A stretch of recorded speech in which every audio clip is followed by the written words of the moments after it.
Yo, yo, yo, yo, yo, what is going on, CoD Familia? It is your boy BN, aka Mr. Kingdom Builder, and today I am so excited to read some new patch notes, right? We got the update V1.0.21 coming out, Winter Wonderland, on the 13th of December. Three quick things to point out. Number one, when we do these first videos, we're going to do a full breakdown. I haven't seen it, I haven't read through anything yet, so you're going to get my first honest feedback as we go top down. Number two, I'm also going to be doing a condensed TLDR summary video where we basically point out the most interesting areas or features from the patch notes. And then that'll come out tonight, if not tomorrow. And then number three, one of the new things we're going to be doing this time is I'm going to be doing ratings, right? So kind of like just basically giving like a plus or a minus score, if you will. And then we'll just kind of show that off at the end. So basically how this is going to work is we're going to read through some notes and we'll read through some points, and it's like, okay, look, if I think that's a good change, right, we'll give it +1. If we're like, I don't know about that, maybe we'll give it -1, right? If it's something where it's like we're just unsure, right, we'll just kind of give it a 0 and move on. And just see how this goes. Honestly, just no hard expectations. Okay, with that in mind, let's go ahead and dive in. So, starting here, we have, like we said, coming out on the 13th, Winter Wonderland holiday events. Winter Wonderland is a 7-day series of events with limited edition city themes, avatars, and nameplates up for grabs. So basically a seasonal event. Winter decorations, we have Decorate the Sacred Forest, put together Feast of Heroes, Treasure Hunt, collect treasure map fragments to uncover legendary Lords of Treasures. Happy for that. Bounty, Reclaim Lost Goods. For the Merchants Guild, Great Heights. Countless Trials, Surpass Boundaries. Seasonal events to me, I don't really view as necessarily like big changes or things that we're seeing. So I'm just going to give this a 1 or a +1 kind of as a whole. Let's move on. New Year's events. Another year is almost over and new ones about to begin. Ring in the new year with these exciting events. Everything must go. An array of discounts, surprises, and exceptional bargains await you in this new year shopping extravaganza.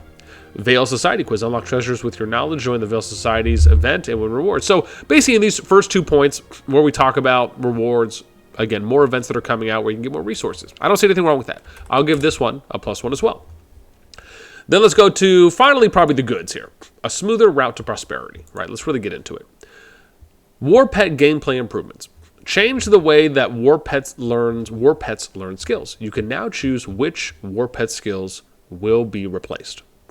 We apologize for any losses that players may incur as a result of this change. We will compensate players as follows. If you have replaced a skill by learning a new skill or used a skill card, then discarded the result, any 0-star or 1-star skill cards you used will be refunded for an equivalent amount of exchange coins. Any 2- or 3-star skill cards you used will be returned to you. So I think at face value, this seems as though it could be more along the lines of the changes that we've been hoping to see from War Pet skills. However, bear in mind there's a difference between replacing a skill and then being able to manually assign a skill, right? So just understand that, right? In the ideal sense, I would love to be able, like if this line said you can now choose where War Pet skills are placed, and you can also choose which current skills or existing skills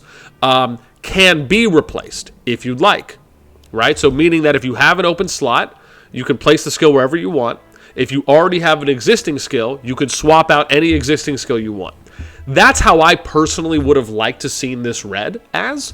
However, do I think that this is a good step? I don't know if I'd consider this a final step because I want to see how it plays out. Is it something where you will ultimately be able to replace any skill you want? Like let's say I already had max skills on my pet. Can I replace every single skill of my choosing without it being auto-forced to one slot or another? If that's the case, then yeah, I do think that is a lot better of a system than what we had previously. And bear in mind, let's see how it plays out, right? Is it gonna seem like a bigger win, right, as we get a season in or as more players start, again, using this across the first couple days? Is this also something that is going to now entice and engage the others, like myself, who maybe have not been really doing anything with War Pets? Because I'll tell you, if this plays out the way I think it is, however, I would like to know, what if I don't have any skills? what if I don't have any skills on my war pets, right?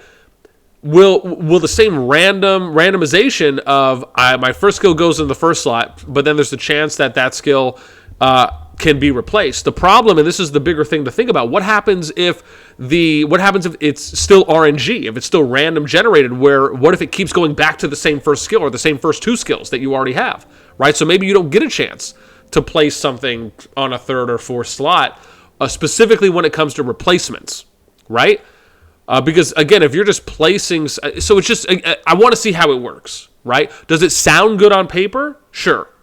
But we need to see how it is in reality. So because of that, I'm going to give this a plus 0.5. I'm not going to give this a full point. I'm going to give it a plus 0.5 because, like I said, I do think it's a good step. But with the level of description here, I just feel like it's not enough to really sell me on it completely. So I want to wait to see how it's going to look once we get in game. So 3-2, artifact improvements. Soren's Blade targets now take 15% less damage per additional target, previously 25%. Again, this is nice. I like how it says Soren's Blade targets now take 15% less damage per additional hit, previously 50%. The only difference that I would have liked to seen here is an explanation. Why is this taking 15% less damage now? And it could be something as simple as, well, as we were watching and reviewing the data in game, we noticed that Sorlin's Blade was being used 70% of the time in fights. It was a go-to artifact that was being, maybe more heavily invested in, or was being heavily used, or was impacting field results more than maybe we'd like to see. So we wanted to tone it back to see how this adjustment will play out, and we'll continue to assess. That's what I would like to see, right? So because of that, I'm not going to give this a full point. I'm going to give this a 0.5, right? Do I like that? Mainly because they specifically added in what the percentage was previously. But again, that's what we should expect, right? An explanation of why is the change being made before the change is then described and explained to us in a before and current, right? Or before and after, if you will. Number 4, an even richer combat experience.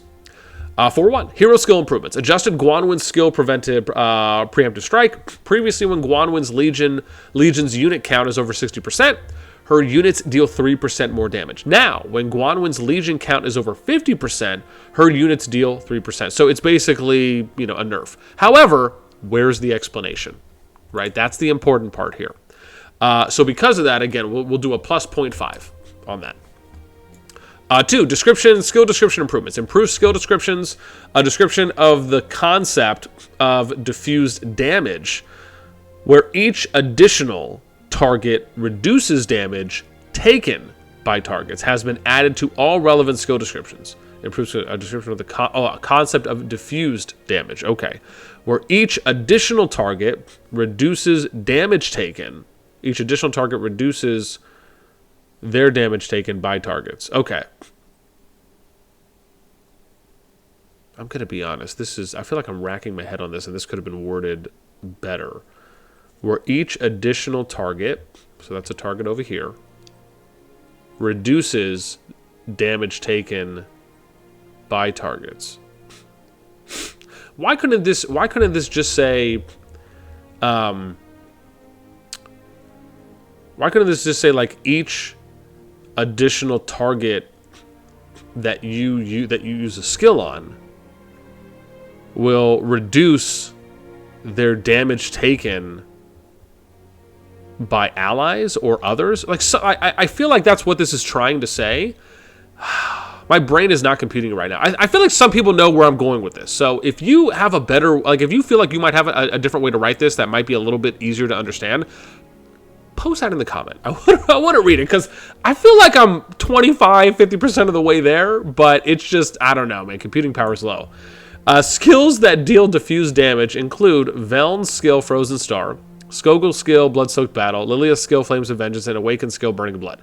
Artifacts that deal diffuse damage include Phoenix's Eye, Greymoor's Warhammer, Kingslayer, Shadowblades, Viola's Bow, Swordland's Blade, Springs of Silence, Fang of Ashgari, Spring Blades, Giant's Bone, Butcher's Blade, and Centaur Bow.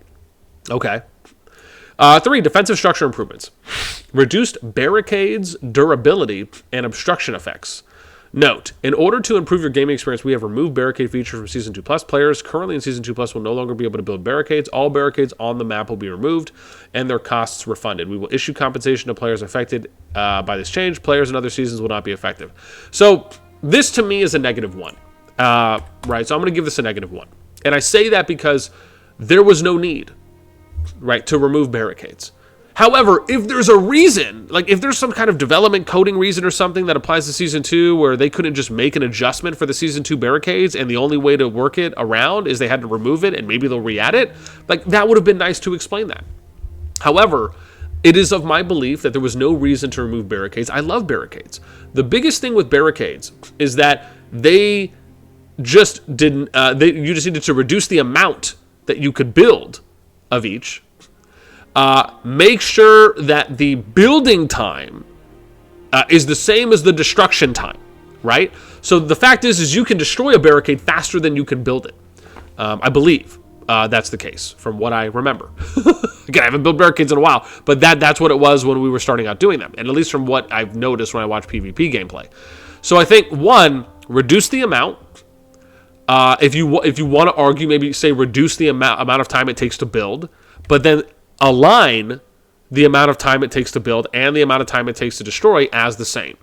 I don't know if the slowing effects really need to be nerfed as much as the amount that you can build, whether that's the amount you can build per player or if it's the amount you can build within a given flag's territory, right? And then also accounting for overlapping flag territory, right? So the system would have to be able to pick up on that, so you can't just place 2 or 3 flags nearby, and now all of a sudden you could have double, triple the amount to fill out an entire flag's territory, right? That is on top of one another. So again, reducing that, and like I said, with the build and the destroys times, I would say lowering it, but making sure that those times are the same. So it takes the same amount of time to build as it does to destroy. But again, I like barricades, and I hope they add them back in. But I would have liked to seen that adjustment first, or even one adjustment, let it play out, and then if needed, assess and make another adjustment, right? It just feels like they went from like 100 to 0 and just scrapped it entirely, when I would have liked to seen a few other options tried first before we went to that level of extreme. Peacekeeping changes. Increase the difficulty of certain low-level darklings and dark creatures and beasts. Okay. But again, why? Right? That's the important part. And you know what? I think I'm going to change these 0.5s to like a 0. Because right, if it's missing something important, I think that's important. So, increase the difficulty of certain low-level darklings and dark creatures. Okay, but why are you doing that? Right? So again, 0. I'm not going to say plus or minus here, right? It's like, okay, you're doing that, but why are you doing it? Right? To me, that's more important than the change itself, so we can understand where and why the change is coming. Number 5, multi-legion combat improvements. Added a feature that automatically arranges melee units to the front and range legions to the rear when issuing march orders. Okay, this is something I'm actually not mad at. I shouldn't say mad, jeez, it sounds aggressive. This is something I like, because it's not saying that it's going to auto-format this and you're not going to be able to move anyone. It's just saying that while your unit's marching, it will automatically do this for you. I like this. I'm a fan of this. This is +1 for me. This is quality of life, and I like the direction. Number 6. Oh, you effing tease. And I mean F for family. You know what I mean. New Roots of War observation feature. I feel like I can finally say this now.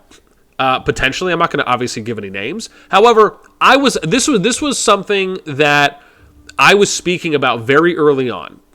Sneaky as well, and I think a few others, where I was a loving, passionate advocate for adding. This was something that, as like on the CC side, we have an area that we can provide feedback for. And this was one of the things that I was very passionate about getting added. In order to improve your experience, Roots of War now includes a brand new observation feature. If your alliance has registered for Roots of War, all non-combatant alliance members will be able to enter the battlefield to observe gameplay, as will alliance members who have quit the battle. So this is great. I say this because you have to treat this as a stepping stone, which I hope is what it is. Right? You start off by allowing for them to view, right? Assess how it goes from this update to the next update, right? Across, right? Fix any bugs, fine tune if needed, right? If you need to add like some viewing features or whatever it may be, right? Now, there's a few things I want to point out that they didn't mention here. They didn't mention if there's going to be a delay, which I hope there is. Otherwise, if there's not, and you're going to allow for them to view in real time, you should only allow for them to view their players, their alliance players, field of view, right? Otherwise, would I like to eventually see them add on a delay where then you can, defog the entire map and see where both sides are moving from? Yeah, that would be dope. And that's where I hope it goes. But to do that, you need to either have a delay or you need to add a replay feature, right? Where the matches are stored in somewhere on the Alliance interface, right? That's another feature I'd like to see added, where you can watch replays. The Alliance has an archive of all their row matches. So if you join, and that's obviously where then you kind of have to figure that out, right? If you join, are you going to allow full access of that? I think that's okay. Right, the other way is like once you join, then any new matches that get put there, then you can see. I'm actually okay with the former, where if you join an Alliance, you can immediately have access to all their row footage, or maybe if you get upgraded to R2, something like that. Whatever it may be, I think there's a few options there.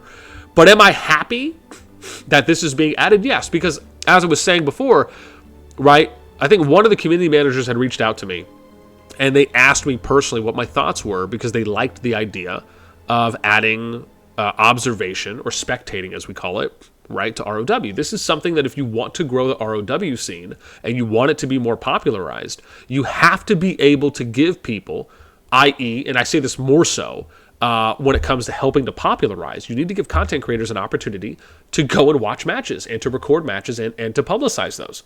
So, yes, this is a nice improvement, because for me being in LNV, shout out to LNV, right? I was hanging out with the boys last night and talking with Flix, the lead over there. I'll be happy to go in and watch LNV's matches now. Hopefully I can watch whatever the next one is, right? Pending I'm available on that time of the weekend. However, I would also love for them to have, like I said, this replay archive thing, because even if you can't make it, I can then go back and rewatch it and record, right? And then upload those as highlights. Sorry, not highlights, but upload those to show off ROW more. I'd love to do that. And so eventually, like I said, I hope they expand on this. Like I said, this is +1 for me immediately. This is I love the direction. Let's keep going with this. And then eventually, hopefully, we'll be able to observe. Hopefully, they'll come out with an ROW interface, and it'll show you the highlighted matches, right? Like maybe it'll show you the top matches, like 1 or 2 or 3 top matches for each time slot, and you can watch those live on a delay, specifically. And then they'll also have a global archive, right, for ROW that you can watch replay matches for as well. Maybe they'll even allow for you to bet things like gold, right, or bet gems, right? I mean, again, you just kind of look at what Rock is doing, but then just do it better, right? Like, look at this from an esports perspective on if you're going to go into a game and you're playing ranked matches. Like, I'll give you an example, right? So Halo and games like Call of Duty used to have, I don't know if they still have these features in, but they used to have features in some of the previous versions where you could go and look at a player profile, and they could upload matches to their player profile that they played in ranked. These are things that are great. I think League of Legends even has an interface or something on their client. Someone told me, but I don't know if it's the case. I should say that, but someone had mentioned to me that they may have something on there where it's like you can go and watch replays of games and matches. Just having that type of functionality, I can't tell you how incredibly important that is if you're trying to grow any kind of competitive scene, right? It's kind of a bare minimum to operate in. Okay, moving on. But I love it. I mean, you're just teasing your boy right now, which is good stuff. An improved alliance system. Alliance keep improvements. Legions defending alliance keeps are now classed as PvP legions. Meaning that any relevant PvP skills will be activated. Okay, so they're just allowing for you to activate skills now in the keep. I'm unsure on this one, so I'm gonna let you guys let me know, because again, as most here know, right, I don't do too much PvP at the moment, right, but eventually, obviously, will do a lot more once my account is in more of an ideal position. And that's specifically when it's like, fighting other units and not acting in some type of support capacity on the field. That's different. But let me know what you guys think on this one. 5.2, Alliance help improvements. Improve the Alliance help notification system when getting help. You can see how many help chances are remaining for any building under construction. I mean, this is what I'm talking about. This is what your daddy is talking about. These are great quality of life improvements that are efficient and they're effective and it makes sense. This is the kind of stuff I want to see more of. right? Being able to have, I can't tell you how, because you have to think about it. How do you do that right now? You have to go into your alliance, and then you have to click on the help. That's 2 actions you have to do to get to a third step, where is the viewing step of seeing how many helps you have for a certain building. This is great, right? If it gives you the counter and it's like 10, 20 over 25, and then once it gets to 25 over 25, maybe it gives you like a green check circle or something that says you can upgrade, or an arrow or something, right? I mean, well, not upgrade, but you know what I mean. Like, you have max helps, and so if you want to use speed ups to finish it off, right, then you can. But this is lovely. +1, +1. Okay. You can now enter the Alliance help screen by clicking help icon in the Alliance Center. You can now jump to corresponding technologies being researched or buildings under construction from the Alliance help screen, allowing you to speed up the Okay, never mind. I'm feeling deflated now. I got so excited there, and now I feel like I've lost all that energy. You can now enter the Alliance help screen by clicking the help icon on the Alliance Center. Okay. I'm unsure how to react right now. I feel like I'm getting conflicting information, and the initial thought that ran into my head so fast is I just don't know. Like, is that the way it is now based on these additional notes? Did I need to read before I reacted in that way? I'm going to give this a +0.5, right? Because I like it, but what is it? Right? Like, what are you now? 3, new Alliance Chat Past Messages feature. You can now see past messages in Alliance Chat after being removed from an Alliance, even if you join a new Alliance. You can now see up to 20 past messages in Alliance Chat when you join a new Alliance. Okay. I mean, that's okay. The one thing I would really like the ability to do in chat, and this is something I've noticed where if I go into a new kingdom and I've been pinged a couple times, I would love for there to be some type of area where I can go to review or to click on past mentions. Because right now you can do it if I load up world chat, it'll tell me previous messages and like mention messages. But if I click on Alliance Chat, and then I go back to world chat without clicking on the previous mentions, that pop-up notification on the chat window is now off. So I'd love if they had like another tab or something that says, like, here's all your mentions, and you can just go to those mentions one by one, right? Something to that effect would be great, because I feel like that's a missed opportunity and could be an improvement on the social engagement aspect when you're talking about chatting and discussing in game. But am I okay with this? Yeah. I mean, I don't necessarily see a problem with this if you have to leave. I think this is more for, and this is funny, this is how I view this, is that this change is really more for the players that are leaving an alliance, joining another one to maybe go help out and assist, and then they want to come back, but they don't want to miss out on any messages. That's kind of one way I'm viewing this. So, I mean, do I think this is okay? Yeah, I mean, I think it's okay. I'll give you a +0.5, on this. I'm not overly, but, it's not bad, right? It is positive. Number 6, other improvements. I think we're almost done. So other improvements, Season 2 Plus. I want to point out, this is my favorite section to read, other improvements. Season 2 Plus, Hearts of Ice, turret adjustments. You can now preview a turret's attack range before placing it, allowing you to determine the best. Okay, this is a good change. This is a good quality of life change. +1. Upgrading a turret from level 5 to 6 will now cost 1 warrant. Interesting. Aren't the warrants the things that they use war pets, that are used for war pets? But now you're making turrets cost warrants? Do I really now want to say +1? I feel like I almost want to say -1 on this, and this is just going to cancel out, so I should probably just say 0. I'm going to bet this is very iffy to me, and I would love to know what you all think. So let me know in the comments on this one. I don't know. I'm at a little bit of a toss-up here, because if I'm going down this theoretical pipeline of the warrants are used for capturing war pets, but now they're also going to be used for upgrading, like, why are they adding the whole, like, you need to spend 2k gems to upgrade a building from 24 to 25, right? That's kind of what I feel like is happening here. So the fact that this is being changed and you can't just do it regularly, I'm actually going to say this is a negative for me. Right? So I'm going to go back. I'm going to give the +1 for the turret attack range, but then I'm going to give -1 for this. Just because the question is why, right? Why is that being changed? That's the important part. Where is the explanation?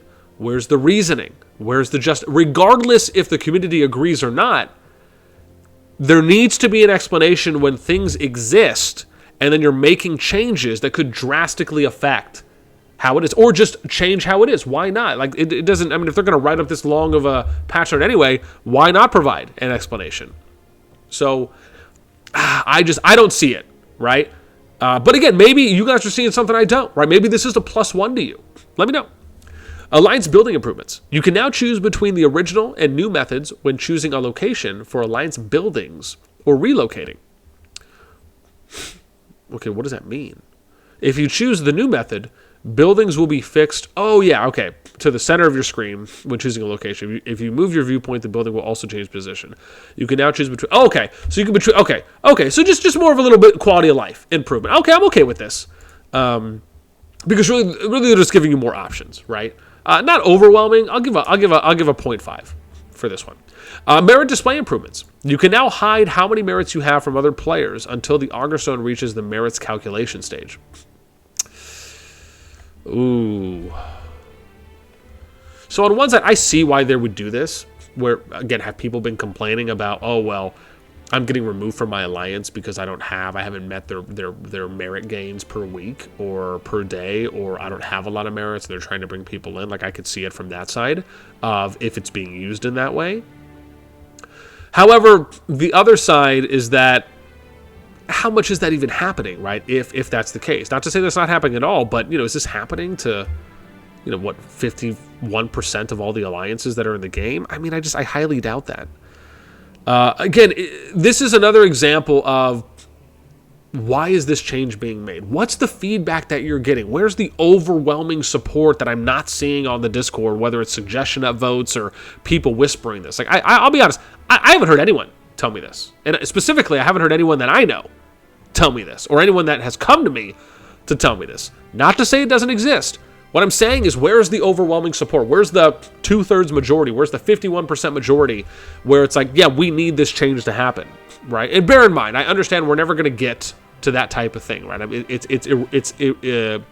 unrealistic to expect that with 74,000 people on the Discord, we're going to get 37,001 people to upvote stuff, right? I realize that. But again, an explanation would have been great here, because I don't understand this. Like, I can see the different avenues on why this could be somewhat beneficial to us, to select players. But other than that, it's just I just kind of feel like this isn't needed, right? Like, that's what I'm saying. I don't get it. So a 0 for me on that one, right? It's just kind of neutral. UI improvements. Improved display for chat windows. You can now view more messages on the screen. Okay, dude, this is a great improvement. This is what I'm talking about. Thank you. I love this. A +1. Easy win for me. Improved display for emojis. Accessing the emoji settings page is now more convenient. Okay, I hope it is. Right? I will take that. +1. GG, no re. Improved display for personal information. Icons displaying heroes and achievements have been temporarily removed. This feature will be optimized in a future update. Stay tuned. Okay, I'm okay with this. Right? This is what I'm talking about. You said something, and you explained why and then when the change is going to happen. This is actually an okay, very short, condensed version of what we're talking about. Yeah. I'm okay with this. So, right, +1. +1. I'll take it as a +1. Right now, let me see. Icons displaying heroes and achievements have been temporarily removed. Still +1. Okay. Number 5. Like, what is this, dude? Is it my birthday today? New cross-server viewing feature. You can now observe activity on other servers. First off, +1. Let me get that out of the way. Number 2, this is great. This is such a more impactful feature than I think most people may even realize. The ability to go and look at other servers without having to necessarily make scout accounts, right, or just additional accounts like I do, right, is great. Now, hopefully, you need to be able to have an account in that kingdom if you want to view the leaderboards, right? That is pretty consistent even if you look at Rock, right? You can't view leaderboards without at least having an account in a kingdom. So I don't think that's going to change, but just the ability to go and view another server. And then the next question is, will the fog rule still apply, right? So if there's fog enacted, you still won't be able to see past the fog if you're observing another server, and those rules will still be in place. If that's the case, and it's just a matter of now you can just go view another server, right, without having to make an account in it, awesome. I think this is a big win. I think this is going to help out a lot more creators. Aside from, it doesn't really apply to me per se, right? Because I make an account in every kingdom, so I'm crazy like that. But for anyone else that doesn't do that, now you can go and view other kingdoms. So you can go and get more war footage. You can go and get more statue fighting footage. I mean, there's more opportunities now to produce more varied types of content amongst the creator group. So this to me is a win. And on top of that, even aside from creators, if you're just a player and you want to go check out some other fighting to just watch, enjoy, if you're a part of an alliance and management and you're trying to go and take tips and to see how other people are doing things to get inspired and get ideas, I mean, sky's the limit here, right? This is a great feature. So thank you. Daddy approves. Daddy approves. New feature unlocked. Notifications. The game will now notify you when you have unlocked a new feature. Okay. I would have loved for them to give me an example, like i.e., right, when hero levels increase, hero skill star levels increase from one season to the next. When Legion capacity increases from one season. Is that what they mean? Right, because lack of explanation, 0.5. Right, that would have been helpful. Right, don't just assume that everyone knows that. New quick commands. Added 7 quick commands for behemoth raids, allowing you to quickly communicate with your fellow alliance members. Okay, this is dope. However, once again, like, what does that mean? Like, even if you just give an example of 1 or 2, 1, 2, or 3, doesn't have to be all of them, but just give an example of, and even if you give an example of 1 and say, like, here's an example of 1, this is how it can be utilized when you're in a raid. Right? 0.5. Explanations are important, right? Do not undervalue explanations. It is going to allow for you to engage that much more with your community and allow for people to get that much more out of the patch notes. New community links. You can now visit TikTok and Instagram through the community page, share your game experiences with friends from around the world. Okay, this seems like a +1 for me, right? It's quality of life improvement, and it's going to help get more awareness out there. No worries there. PC improvements. Dual logins. You can now log into 2 different accounts at once. Press start game on the launcher to open a second. Okay, this is great. I have two main accounts I use, right? Which is one, it's my scouting email account, and then I have my main email account for my main account. So this is lovely. This is a big win. I'm going to give you a +1 easy for me. And this is also going to help out, and it's not just a me thing. This is also going to help out for those that have farms, right? Which I imagine is probably the big win here. Right. Number 2, more resolution options. You can now select your preferred resolution in windowed mode by going to the graphics settings screen. Okay. I mean, if there's more options, +1. Now, I want to talk about a few things on the PC side. 1, I'd love to get some type of response from them on, hey, how can we? And again, I know we did that interview with Mustard Wolf, who gave some options, who gave some ideas on how you can improve resolution and things like that, or just improve viewing experience. But I'd love to know if they can give us like an official thing on like, hey, if you have a slower machine, this is what we would recommend doing on the PC client. Like just something that would help people to be able to watch those bigger fights, which now with the cross-server observation feature is a really big thing. Number 2, or could be a big thing. Number 2, I would love the ability to zoom out 1 or 2 more clicks. Right, I'd say like 2 to 3 more clicks, maybe somewhere around there, when watching fights. Right, 2 seems like a nice medium. Where, remember, when you zoom out at a certain point, you're no longer watching the fighting that's happening.